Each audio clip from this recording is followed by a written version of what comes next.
So just to recap on the group assignment that was given yesterday for the benefit of those who were not in class yesterday. I hope Ibrahima and the class rep, I hope you've started doing the group formations.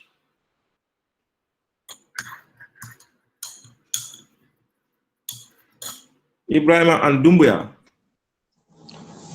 Yeah, Mr. Fofana, I have seen the list you shared, but I have not started because I want to communicate to the class rep. I could not. I'm still waiting for his reply. I messaged him, but still now I did not get his reply. That's why I did not start it. Okay. Because I want us to do it together. So I don't know whether he is getting me or not. It's Mohammed Dumbuya, is it? Mohammed Dumbuya, yes. He has just joined the class. Mohammed, are you with us? Yes, Mr. Fofana, I'm with you. Okay. You know you are the class rep? Yes, I am. Okay, so we had class yesterday. I don't know. I'm sure you were you part of the class yesterday? No, yesterday I was away. You are aware. Okay, fine. So I have given a group assignment to you people, and it's supposed to be conducted by you and your assistant Ibrahima. So just liaise with Ibrahima so that you can start the group formations now.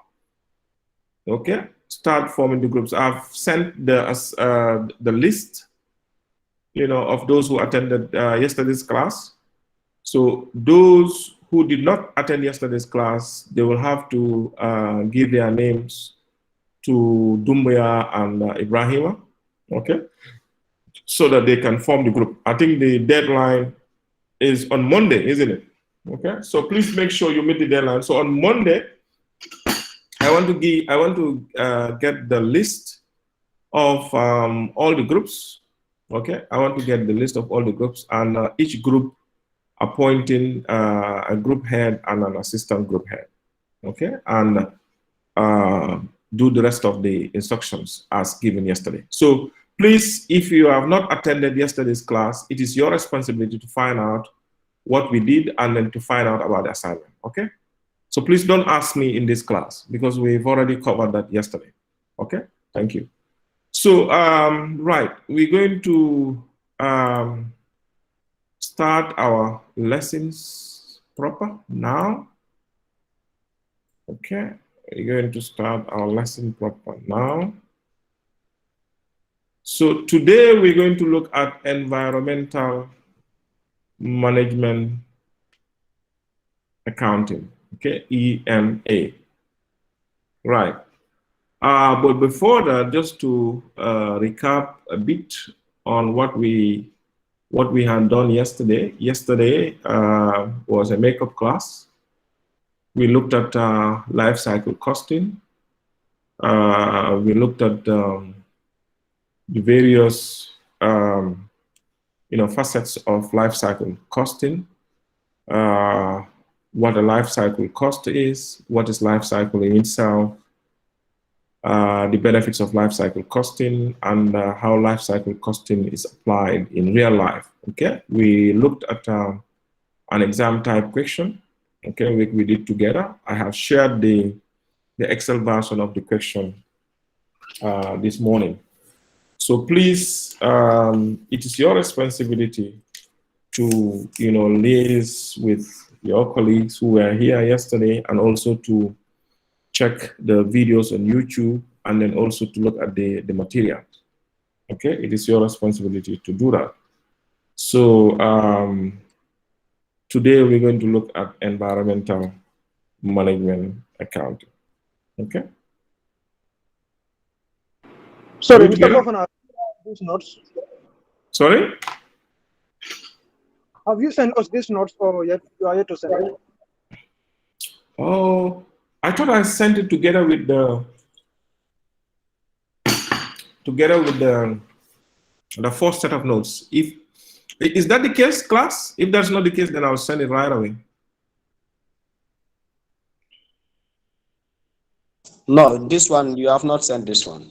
I have not sent it yet. Okay, I'm gonna send it right away whilst we wait. Okay, so before I do the sending, let's just discuss, for those of you who were here yesterday, what is your understanding of life cycle costing?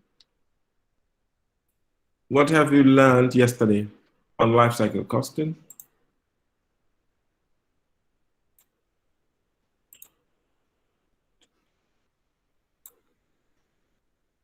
Yes, I'm waiting. Let's do it fast. I miss your class, but let me use my idea. Your idea, okay. I think, yes, from my understanding of the word, life cycle costing, it means to me to cost,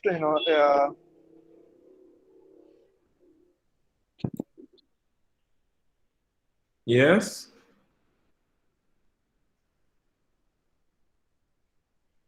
Yes, go ahead. Life cycle cost, is it to you, it means what?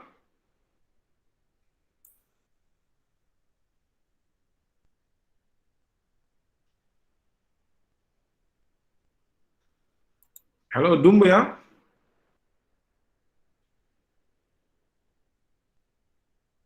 Sorry, I cannot say it. Okay, yeah. Go ahead, Dumbuya.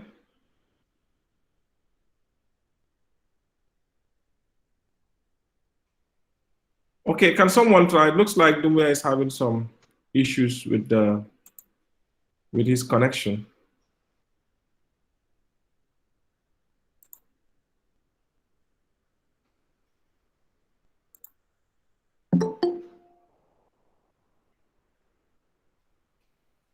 Okay, I've just sent the notes through the WhatsApp group. Okay, I've just sent the notes through the WhatsApp group. Okay, anyone else? Life cycle costing?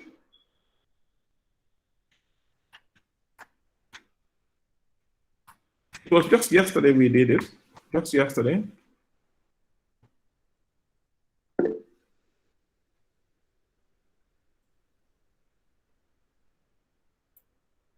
It was just yesterday we did it.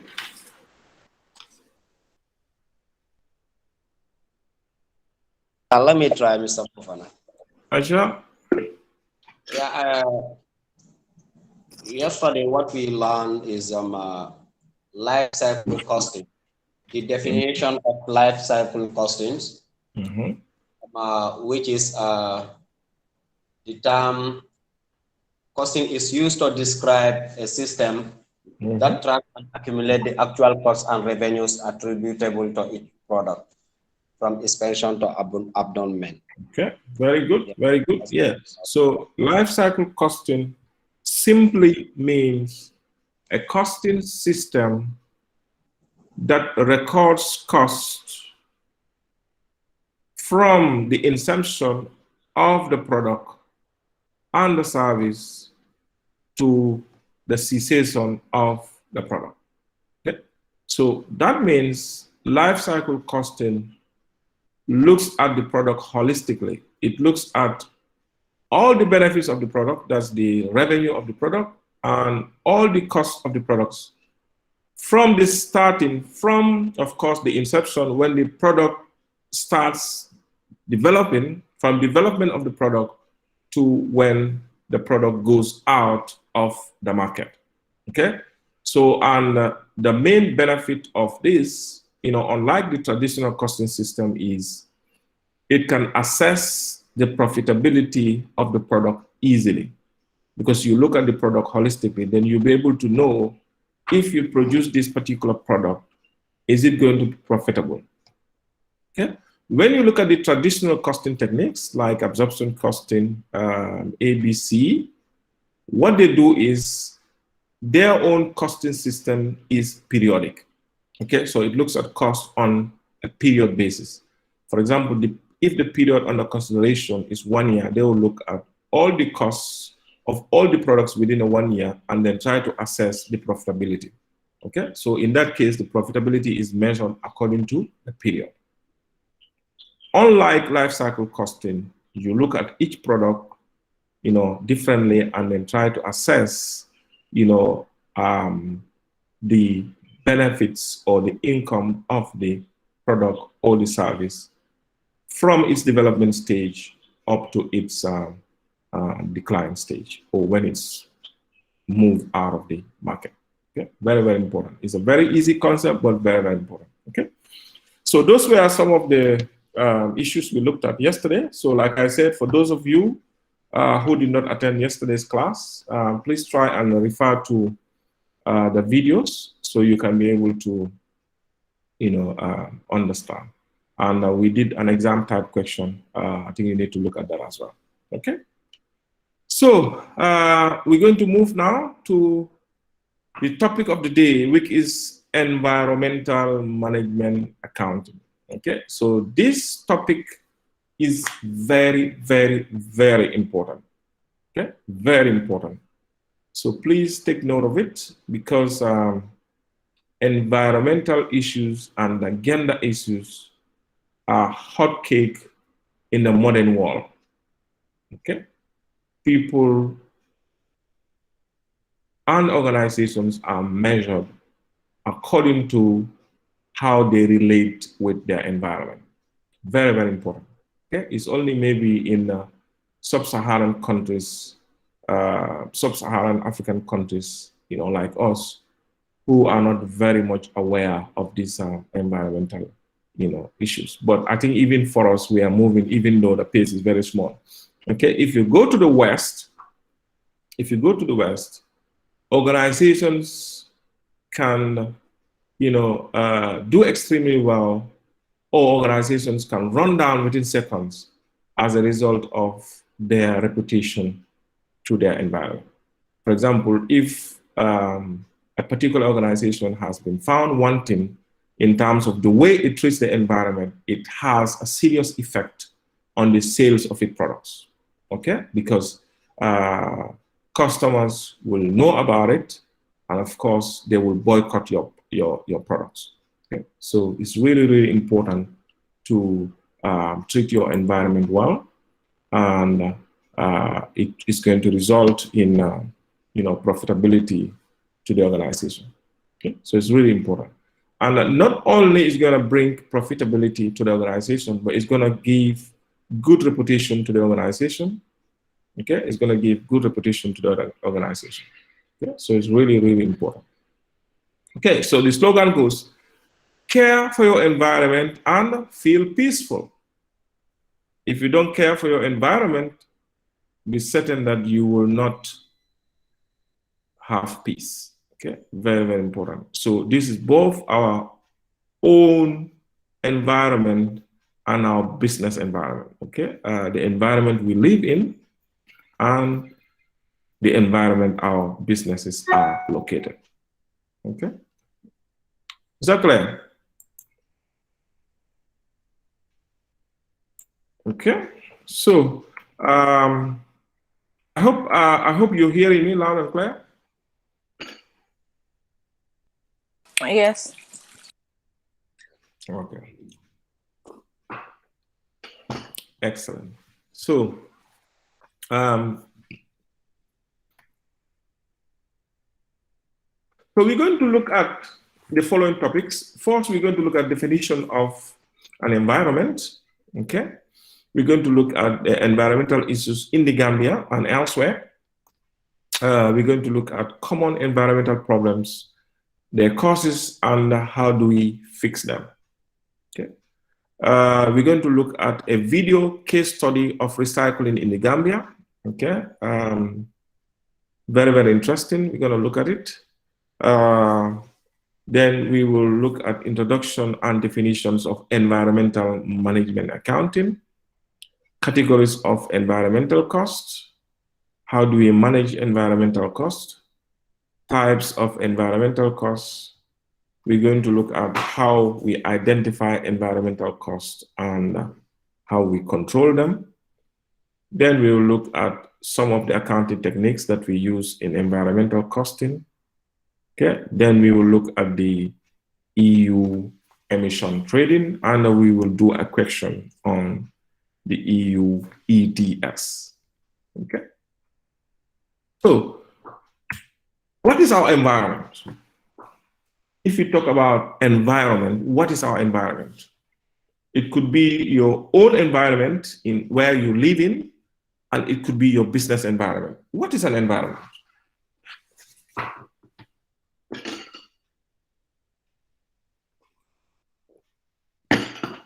Okay, you don't have to memorize anything. Everybody knows what's an environment because we all live in an environment. Absolutely. Isn't it?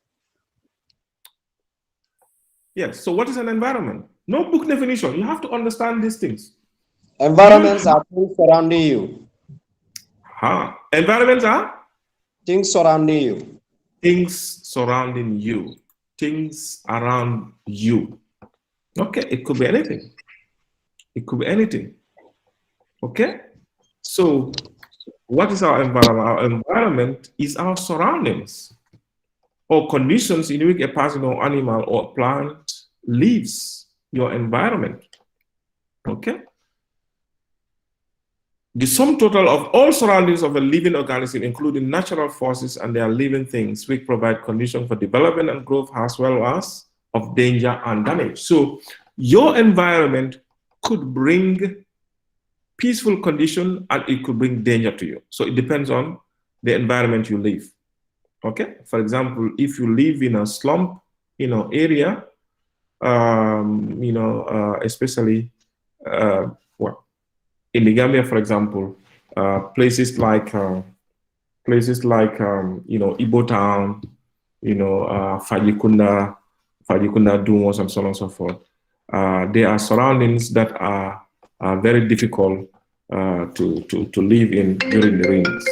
Okay, very difficult to live in during the rainy season. Okay, so your surrounding can bring peace to you, and your surrounding can bring havoc to you. So it depends on the nature of your surrounding. And of course, people who live in around Tipagaras, what's the name of this place? Bakote Dumpside area, their surrounding could cause damage to them because there is smoke all throughout the year in those areas. Okay, so our environments are really, really important. So it includes both our homes and our business environments. So it's everything else. Right. Let's look at some real life examples. Have you seen this picture?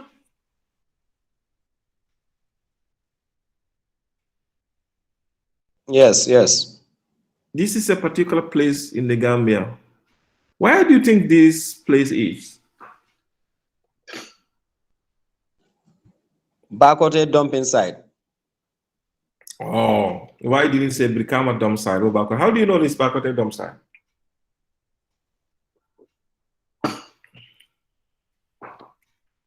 How do you know it's Bakote dump site? Because Brikama, I don't see any space like this, as a dumping site in Brikama. There's a dump site in Brikama as well. There's a dump site in Brikama as well. But this one is bigger than that area. This one is big. Okay, well, you're spot on. It's definitely Bakote dump site. Okay, is this pleasant to look at? Is this the environment where we want to live in? No. No.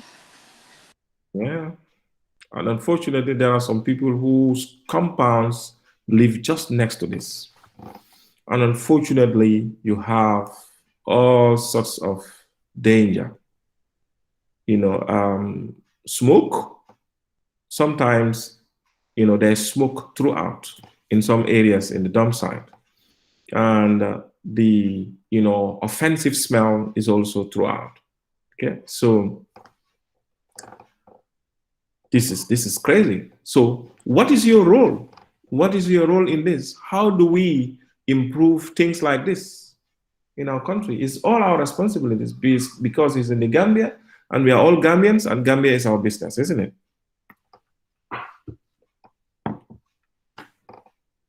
Okay, so what should we do? What do you think we should do?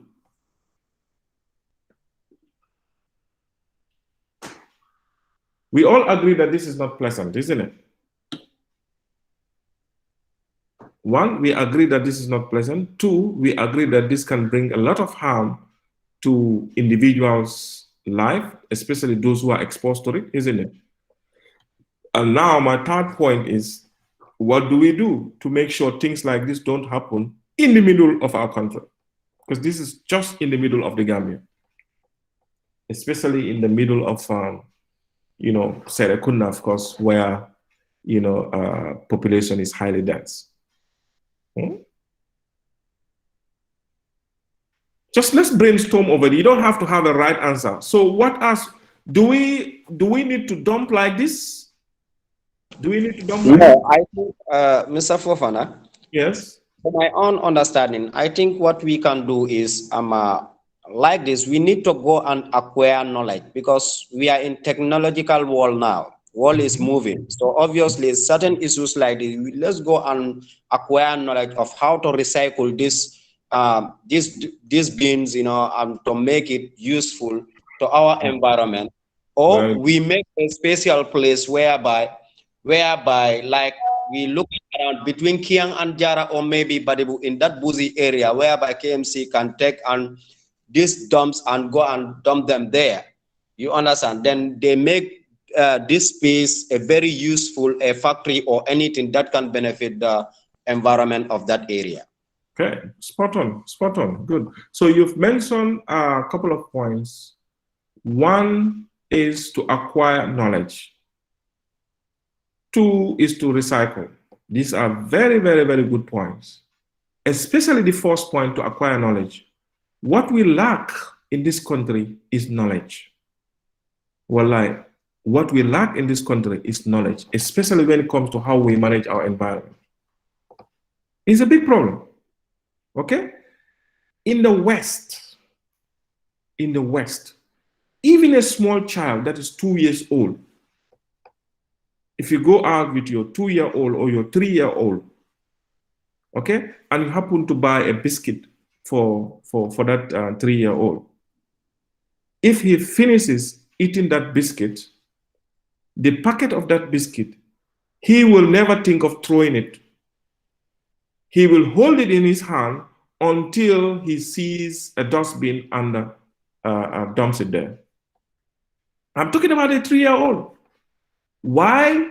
Because of education. They are taught at that tender age, when they go to nursery,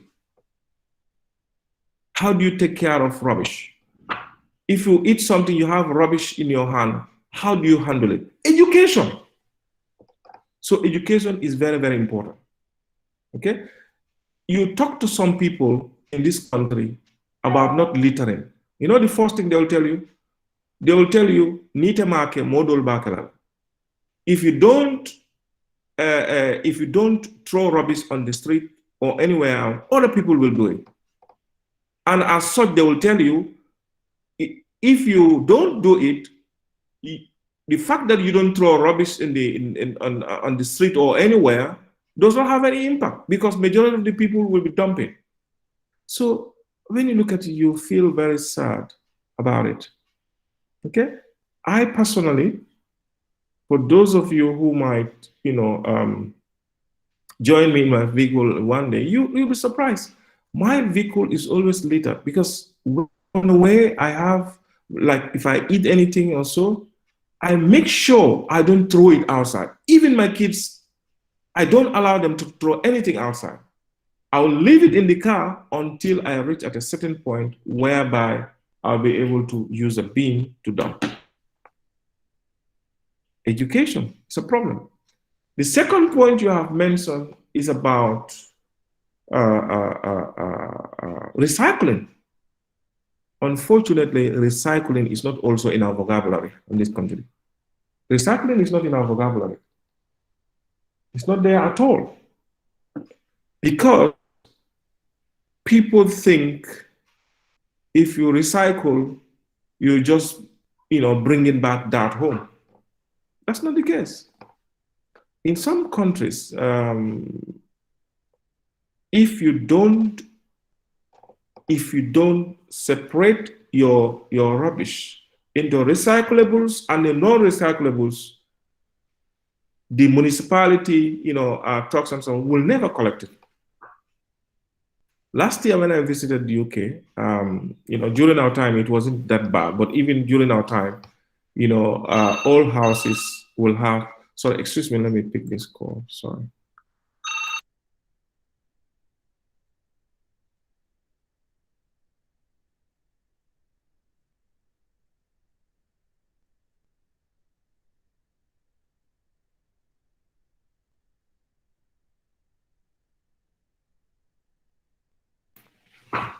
So, like during our time in the UK, every household will be given at least 3 different bins: the black bin, the blue bin, and the green bin. Okay, so the black will be used for general waste, whilst the blue bin will be used for the recyclables like paper, carton, tins, bottles, and so on and so forth. And the green bin will be used for agricultural waste like grass and so on and so forth. So that you can separate your rubbish according to these 3 categories. Okay, but when I visited the UK this I think last year, they have come up with this ideology whereby every household will have a smaller bin. Why the smaller bin? Because they want people to manage their waste, to reduce their waste. Okay, and even the smaller bin, if you mix the various categories of waste, when they come to collect, they don't collect yours. So if you want to, dump your own waste, it will be at extra cost for you. Okay, but how many people know that you have to make some, you have to separate your waste into recyclables and the non-recyclables? How many people knows that? Okay, so these 2 points are very, very important. One, education. So what is our mission as students of university or graduates of university? We should pass this word. Without recycling, without taking care of our rubbish, it can bring a lot of problems. Some people might have died as a result of things like this. We might not know. Because in Africa, if people die, they say, oh, Alawatola Sita, his time, he has to go. Yes, it's true. When your time comes, you have to go. But then there are certain things that, will happen. It can quicken your time. Okay, it can quicken your time. So I think let's take note of this. Let's pass the word around as, students of university, accountancy students. We're not here only to learn how to crunch numbers, but we are here to learn about life. Okay. We are here to learn about life, how to better people's life. Very, very important, okay? So pass the word around and then try to practice recycling, at your house, okay? It's very, very simple. If you, have some waste, try to separate it.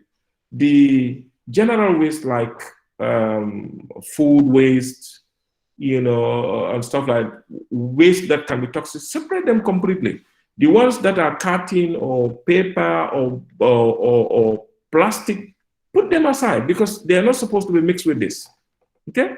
So when the people come to collect, tell them, look, I have separated them. Make sure you also separate it that way when you go to dump them. Okay? So whether they listen to you or not, at least you will have done your job. Is that clear? Is that clear? Yeah, Sorry, it's very Mr. clear. Faulkner, I heard one thing. I don't know whether is it true or not about UK. Okay. Yes, go ahead. What did you hear?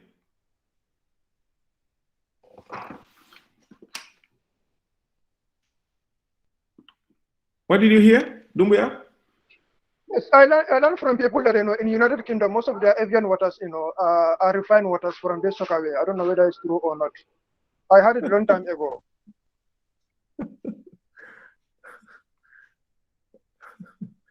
Dumbuya. Sorry, I was trying to call the security. Right. No, that's not true. That's not true. That's not true. They use how to call it sockaway water, but they use it for like when you want to take bath or how to call it when you want to water garden. So it's like at your at your chicken in your house, you will have two separate water sources. There will be one that will be for drinking, and there will be one that can be used for washing and so on and so forth. So the one that is used for washing is a recycled water that comes from sewage. That is true, but they don't use it for avian water. No, because that's not safe, you know. So that's why when you go out, it's not only in the UK. When you go out to Europe, don't just see any water and you want to drink. Drinking water is usually they will usually label on it drinking water.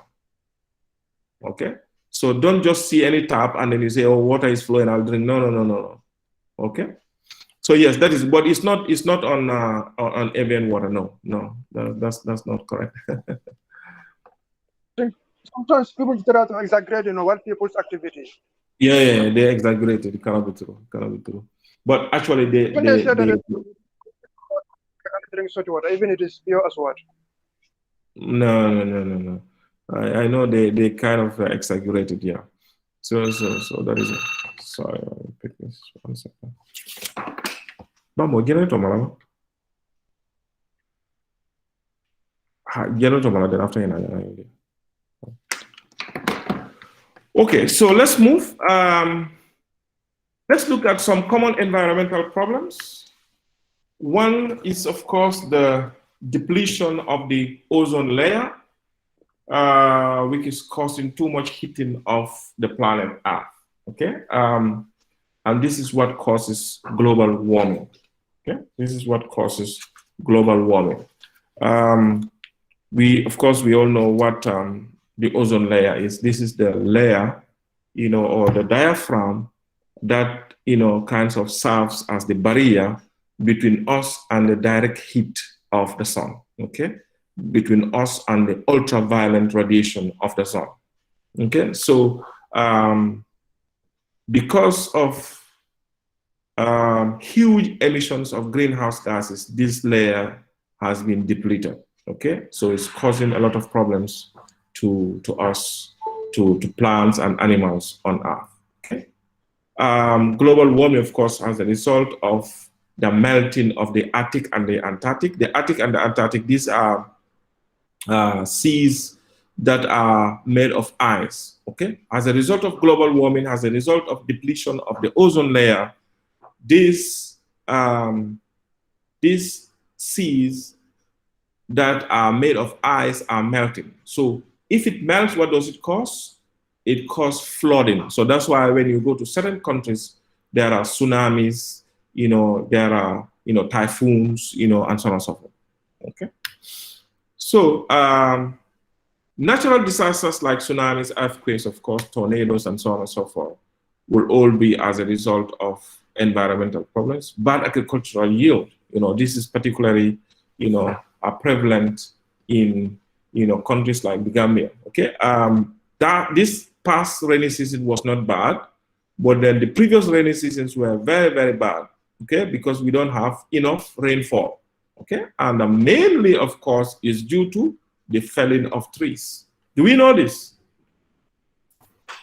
Do we know this is mainly due to the felling of trees?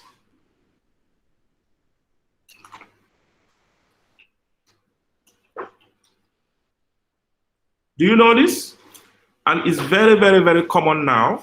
Very, very common. You have a lot of people that are into this charcoal production now. Okay? Are you aware of this? And what are we doing to it? Yes, sir.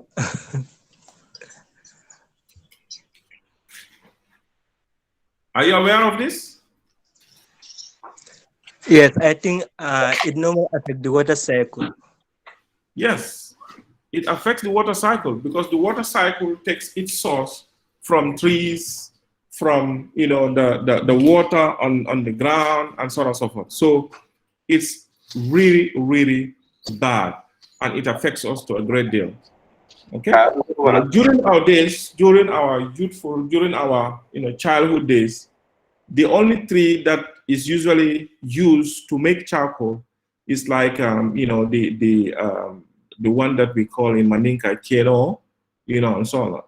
Only very few, but now every tree can be used to make charcoal. So when you go out there, it's really pathetic. They are felling all our trees. But Mr. Bovana, Yes. but I think forestry they restrict this. You have to have lensing before you cut any tree. Ah, forestry. Are they doing their job? I hope you don't work for forestry. No. Me, I'm not working for forestry. But I think if you admit you cut in a tree without a lensing, you have a big problem. Yes, but That's all of- how many people will have a problem? You know, Maybe most likely the only time you'll have a problem is when you cannot speak the same language with them.